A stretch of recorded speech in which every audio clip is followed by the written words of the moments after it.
ಜೋರ ಚಪ್ಪಳ ಹೊಡಿಬೇಕು.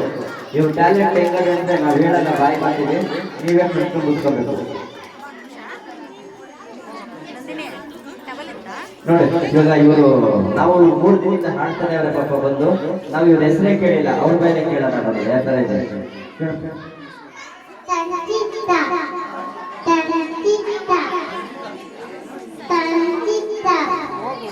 ಸಂಚಿತಾ ಕನ್ಶಿಕಾ ಕನ್ಶಿಕಾ ಕನ್ಶಿಕಾ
Good.